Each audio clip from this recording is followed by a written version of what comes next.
দেখেন দেখেন হুজুর আসলো, পায়ে পা কাঁধে কাঁধ মিলিয়ে কাতার সোজা করুন, পায়ের গোড়ালির সাথে গোড়ালি মিলিয়ে রাখুন। কিন্তু এখন নামাজ আরম্ভ করবে। পায়ের গোড়ালির সাথে গোড়ালি মিলিয়ে কাতার আমাদের সোজা করে থেকে দাঁড়ান। কতটুকু দুজনের মাঝখানে ফাঁকা জায়গা বন্ধ করুন। হুজুর?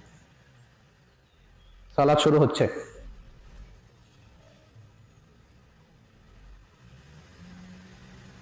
আল্লাহু আকবার।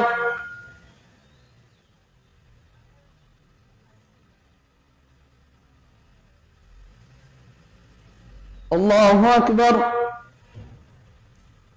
আল্লাহু আকবার। আল্লাহু আকবার। আল্লাহু আকবার। আল্লাহু আকবার। আল্লাহু আকবার। আল্লাহু আকবার।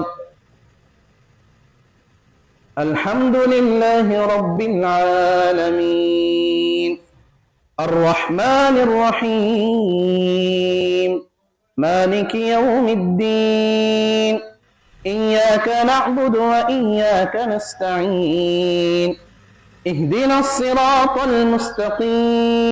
প্রিয় দর্শক, আপনারা সবাই কেমন আছেন? আশা করি সবাই ভালো আছেন। আজকের ভিডিওটা অন্য ধরনের হতে চলছে। আমি 100% শিওর কি এই ভিডিওটা দেখার পরে আপনারাও কমেন্ট না করে থাকতে পারবেন না। তাহলে অবশ্যই আমার ইউটিউব চ্যানেলে কমেন্ট করবেন।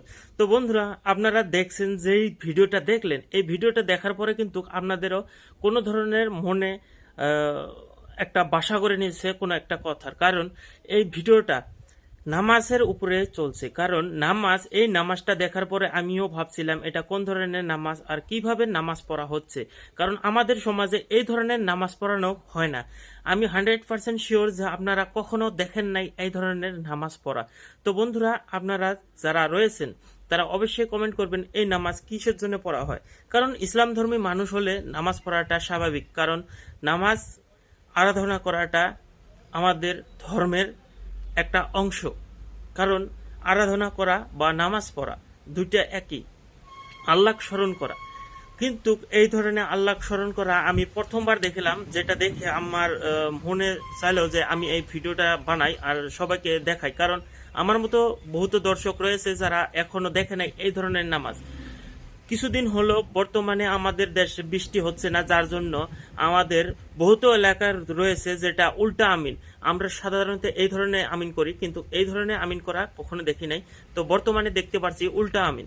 উল্টা আমিনটা আমি বর্তমানে সার্চ করে দেখলাম, সেটা বৃষ্টির জন্য বা কোনো যখন দেশে আকাল দেখা দেয় তখন কিন্তু এই ধরনের উল্টা আমিন ধরার প্রযোজ্য বা নিয়ম রয়েছে, যেখানে উল্টা আমিন ধরে নামাজ পড়ে। নামাজ বহু প্রকার রয়েছে, তার ভিতরে এই নামাজটা দেখে আমার কিছুটা আলাদা মনে হলো, কারণ এই ধরনের নামাজ এখনো কখনো আমি দেখি নাই আমার এই 28 বছরের বয়সে। কারণ আমি এখনো এই ধরনের নামাজ দেখতে পারি নাই। তো বন্ধুরা, আপনারা কেমন পাইলেন এই ভিডিওটা দেখে? আপনাদের মনে কি আশঙ্কা রয়েছে, কি বলতে চাচ্ছেন বা কোনো ধরনের গাল দিবার চাচ্ছেন বা কি করবেন, সেই বিষয়টা আপনারা মনে না রাখে কমেন্ট করে কমেন্টে জানান। কারণ আমি খুব আশার উপরে এই ভিডিওটা বানাচ্ছি, আর এই ভিডিওটা দেখার পরে মনে হয় আপনারাও ঠিক থাকতে পারবেন না। কারণ এই ভিডিওটা দেখার পরে আমিও ভাবছি যে আসলে হচ্ছেটা কি, এই ধরনের নামাজ কোথায় হয় আর কি জন্য হয়েছে আমি এই বিষয়ে জানি না। একটা আমি ফেসবুক পেজ মুফতি সামথিং কিবা লেখা ছিল, তার ফেসবুক পেজ মানে সে আপলোড করেছে, আর সেই ভিডিওটাই আমি কপি করে আপনাদের সামনে নিয়ে আসছি। আমি তার ফেসবুক পোস্টটা আমি আপনাদের সাথে শেয়ার করব ইনশাল্লাহ। তো বন্ধুরা, যারা এখনো আমার ইউটিউব চ্যানেলটা সাবস্ক্রাইব করেন না, অবশ্যই সাবস্ক্রাইব করে দেবেন। আর আমি নতুন নতুন ভিডিও কিন্তু সবসময় বানিয়ে থাকি, আপনারাও আশা করি আমার ইউটিউব চ্যানেলটা সাবস্ক্রাইব করবেন আর আমার সাথী হয়ে যাবেন। তো ধন্যবাদ সবাইকে।